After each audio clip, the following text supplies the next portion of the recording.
I wish India does it consistently. In fact, I've been No, so you can take back what you just said about Devyani. We have been soft on the United States. You can take back what you said about Devyani if you want. No, absolutely. Let's go to this case. There is absolutely no doubt in this case that the U.S. acted in a very narrow, tight, and self-defeating way. I mean, that's not contestable at all, right? There was a very narrow interpretation of both the minimum wage law, and there was very narrow interpretation of the immunity conventions. Why this happened, that is what we need to go into. The fact of the matter is there have been far more serious cases, far more egregious cases of spying, of espionage, which the two countries have actually settled very quietly, and the United States could have done that.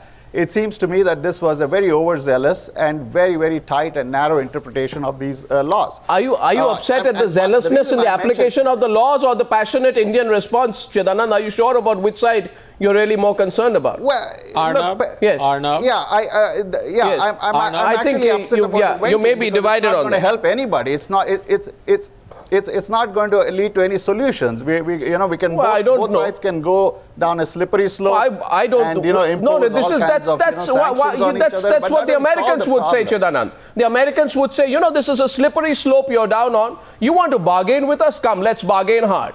So I think it's time for India to say, let's bargain hard on this one. That's what diplomacy is. But by the way, Chidanand, if India's got to negotiate with the Americans, I'm sorry, it has to talk the language that the Americans, the only language the Americans understand. The two sides can either look for solutions or they can aggravate the problems. What's aggravation? What do you prefer? What's aggravation here? You say that, Chidanand, that a 39-year-old lady has been grossly, her human rights have been violated. She was out there to pick her child from school. Absolutely. I want to know tomorrow which American diplomat on their way to pick their child from school is picked up and treated in this manner for not paying her domestic help more than their own salary. I mean, either the American lawmakers have to be stupid in their application here.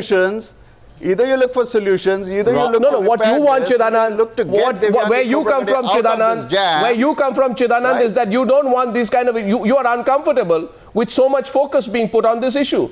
But let me tell you, any self-respecting nation would put a lot of focus on an issue such as this. All the time. This is not, look, this is not the first issue, it won't be the last issue. Really, right? all the time, strip searching of really, Chidanand, which world are you in, my friend? You're in Washington. Strip searching of top diplomats happens all the time. Look, I've written strip searching of top diplomats happens all the time. Are you serious? These issues than you'll ever report. Are you serious?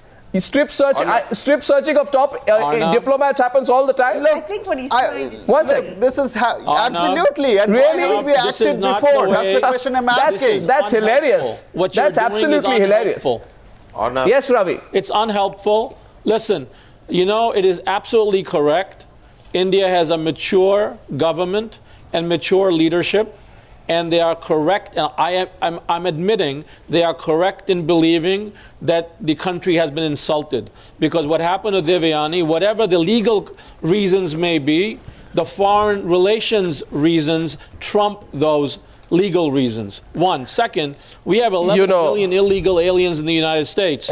So we don't arrest everybody, not them and not their employers. Third, I represented former ambassador here, Prabhu Dayal, when he was consul general, and the 2 weeks that I represented him, I exposed the maid who was suing him civilly for exaggeration of making a false sexual harassment claim and saying that she slept in a closet when she had a beautiful studio apartment in the Astor Mansion. Anyway, let's not, I'm not discussing any other case that you may or may not have represented anyone in. 1 second. The question is very simple here tonight. No, the question, Sankarshan comes in, Anu hasn't come in yet. No, 1 second. No. The question is very simple, Ravi. The answer here is, Ravi, we need to drop the charges against Devyani. Yeah, drop it. She needs to go back to India with a graceful exit. No, you need to do three things. The United States and India. No, you need to do three things. You need to do three things. I'll tell you what America needs to do. Low-level functionary. No, Ravi. in Washington made a mistake. It's a gross error of judgment. Ravi, by the way, state. Ravi, 1 second. Statecraft and media is not the same thing. Ravi, we have a very robust democracy. and a media is very much part of it. And I congratulate One second, you please. for that. One minute here. 1 minute. We don't have a media which gets embedded in military operations and does what the government wants it to do. We have a fairly independent media, so let's not talk about the media, please, here. The media in India has grown tremendously in the last 10 years. And I tell you, I'm going to open up the phone lines tonight so that Chidanand Rajgata can realize here and for once and for all whether this is America bashing or whether it's about standing for your rights. So we can all open this up. This is a gross error. All I'm saying is that you need to look for solutions, not... Yeah, well, fine, we look for solutions. We'll identify the problem, Chidanand. Let's identify the problem. Let's not try and look for solutions without identifying the problem. I don't think there's any debate about the problem. Okay, we're going to Sankarshan Thakur. Very narrow, tight and mean-spirited interpretation of a law. Sankarshan Thakur, please. Yes, Sankarshan. Arnab, please allow me to speak. You've let me in after a long time. Yeah, go ahead. Chidanand Rajgata is an Indian sitting in Washington. I am an Indian sitting in New Delhi. And something strikes me as right that we think the same way on this issue. I mean, it's as great a time as any to get under the Indian flag, but I think it's also a function of getting under the Indian flag that we apportion, first of all, blame where it lies. We do not get shrieky. I think what has happened in New Delhi this evening is vigilante activism of the kind that nations don't do, Arnab. Really? What is the reason? Really? Which nation? Yes. Which nations don't do Sankarshan? Sankarshan, I admire. Don't do this. No. 1 second. Sankarshan. I am not. Sankarshan, 1 second. Listen to me. I'll tell you just one example, and then we can settle this. I first of all, you and your friend and old colleague Chidanand Rajgata have a right to be on the same side. I'm in no disagreement with that. But what I'd like to say to both of you, who are senior journalists and far more senior than me, as Chidanand has reminded me, is the very fact that when the Lahore incident happened, I'm sorry to have to say this, but I don't know any self-respecting nation that lies on record again and again and again like America did in the Raymond Davey case. And I don't know, Sankarshan, how you can say which nation does this, because I'll tell you which nation stands up for its people. That nation is the United States of America, even if its people happen to be murderers and vandals and thieves in different cases. War on terror is not a social engagement. Are we being told today that what America does, that the American rampaging in Pakistan or in Europe or elsewhere is the example that we should follow? No, that's not what we are saying. That's not what we are saying. We are talking about Devyani. Americans have done all over the world. Listen to me. We are talking about this young lady. America did all those bloody things in Vietnam. Listen to me first. In Vietnam with gods on our side. I mean, are we to now start subscribing to that theory? We take a perspective from General Bakshi. Everything that we do is right. General Bakshi. General Bakshi. In dealing with... I'd just like to point out that America has diplomatic relations with 144 countries. The bulk of them are third world countries. Their individual pays of those diplomats are less than what they are required to pay. And if a check is carried out, I think 80% of the third world diplomats would be defaulting, if not also the diplomats of Europe. Why single out our diplomat? We would like to know that. Anup Aishwarya blames the Indian Foreign Ministry. There is something more. Before we open up, I'd like to go to Seattle to Anup Aishwarya. Why does she blame the Indian Foreign Ministry and not the officials in Washington? Maruf, after Anup, please. Against India being hatched. Anu. In the back of diplomat there. I find it very difficult about what you're saying, but I want to make a point. Go ahead. And that is that let Anu speak. Ravi after Anu. External influences. I've been an Indian lawyer as well as an American lawyer, so I can see things from both perspectives. India is absolutely right in the anger and the passion that it has and the manner of the arrest. But what I was trying to say was that there are some amends India could make in ways where these things could not happen, because these things were simmering for a long time. Absolutely. I am an immigration lawyer in the United States, and I understand what is A3 law. If you sign upon a contract where you knowingly sign that you are going to pay a person certain wages, that's where I think India and United States needs to have a dialogue, because the visas to diplomats can be treated on a separate footing. as it is, diplomats are treated on a separate footing, then why cannot they treat this issue where the payment is made? Anu, may I say this to you, with respect to your legal experience, and you're in Seattle, I have no doubt you know more about the American application of the law, and also to Lisa Curtis. The simple point I'm making is there is something called courtesy towards countries who you deal with. Right? No, I agree. What are we saying here? I have the details with me, Anu. There is no debate. Yes? Arnab, there is no debate on the lack of courtesies extended under the Vienna Convention to the diplomat. But that arose out of a certain violation. Why are we not talking about the violation at all? No, Sankarshan, 1 minute. Sankarshan, 1 minute. 1 minute. I also want to tell Ravi this, by the way. Three or four.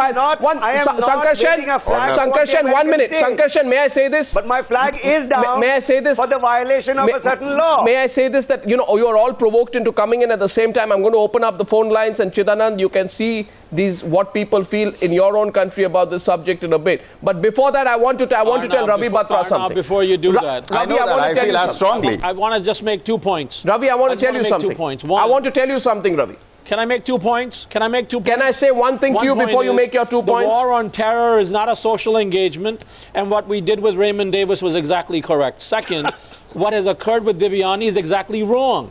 We should not be fighting a legal case here on television. Statecraft demands that Devyani's charges be dropped, and she be allowed to gracefully exit. I've met her. I've seen her officially. She's a smart, bright diplomat. What occurred here is an error of judgment of some mid-level functionary. This has happened for, I'll tell you this. One second. We have a great Secretary of State, John Kerry. Ravi. And I know if this man can solve the Syrian crisis, the Iran crisis, you don't think we can solve this problem? Ravi, I'm not hosting this program tonight as an official enemy of the United States of America. But I must say this to you, that this is... 1 second, Ravi, allow me to complete. Just give me the courtesy of 1 second. My point to you is this. This has happened for hundreds and thousands of Indians. I know what pain Indian students, for no fault of theirs, have faced. What humiliation they have gone through. They have gone through the most inhuman treatment. We've been quiet. We've tolerated it. In this case, why? Why have we tolerated it? No, 1 second, please. We have not. Chidanand, look at the case history. I don't know how you can say this. Look at the case history. 3 million Indian Americans in Doesn't America. matter. Doesn't matter. They are doctors. Doesn't matter. We need a way out of this mess. Doesn't matter, Lisa. Arnab, my question is, why have we tolerated this? Why do we tolerate NSA Lisa spying? tells me in the studio. Why do we tolerate them not giving us access to George Headley? One second. David Headley. Why do we tolerate? Why didn't we take this up earlier? Why didn't we take all these up earlier? It would have never led to this situation. Chidanand, 1 minute. The issue was much more important. Sankarshan. Headley, we should have taken the American. Sankarshan, there is, by the way, Sankarshan and Chidanand speaking in concert tonight. Let me say this to you. You cannot come, on the one side you speak about Headley, on the one side you want to compare it with Devyani. It appears to me tonight that both the gentlemen, because both the gentlemen will use whatever example violations by the United States. There were far more serious cases where India could have taken on the United States. Now you'll allow me to ask a question. You pick on some infraction of this level to challenge the United States. I've been saying that we didn't challenge them on the NSA spying. When somebody does something knowingly, when he insults you, then you really need to look at it. Because when somebody, as they say, if somebody insults you behind your back, you can forgive it. But if somebody stands up before you, 1 minute, Chidanand, they bugged your embassies, they've Chidanand, 1 minute, you listen to the case history. You don't know the case history, Chidanand. You don't know the case history, that's why you're talking like this. I know the case history very well. No, you don't know the case history. You don't know the case history, Chidanand. Listen, I have read the sealed indictment, filed in this case. I know the case history better than anything. Then let me tell you this. I've spoken to Devyani's No, 1 father. second. 1 second, Chidanand. Chidanand, you want to just let me speak, right? The Delhi High Court in September, Ravi. I may want to make just one comment. Now you see, Sankarshan, if you will allow me. Sankarshan, if you allow me just to make one point before your comment. You see what is happening here is just take it in perspective, gentlemen. Don't get worked up. What has happened here is the United States of America, which Ravi Batra and Chidanand Rajgata are so passionately defending tonight, the United States of America very well knew about the whole case history. The United States of America knew there is something called the Delhi High Court. The United States of America knows that the Delhi High Court in September this year has issued an interim injunction. The United States of America knows that that injunction restrains Sangeeta Richard Devyani's help from moving court outside India about her terms of employment. The United States government, according to the Ministry of External Affairs, has been then officially 3 or 4 ultimatums have gone to locate Richard. So what is happening today, Ravi Batra, is not an odd case which all of you can argue why are we focusing on it. It's a deliberate disregard of Indian law and the specific and formal request of the Ministry of External Affairs, and despite that, you go and strip such a young lady and put her in jail with sex workers and criminals, then I'd say this, you are doing it deliberately because you want to make a point to India.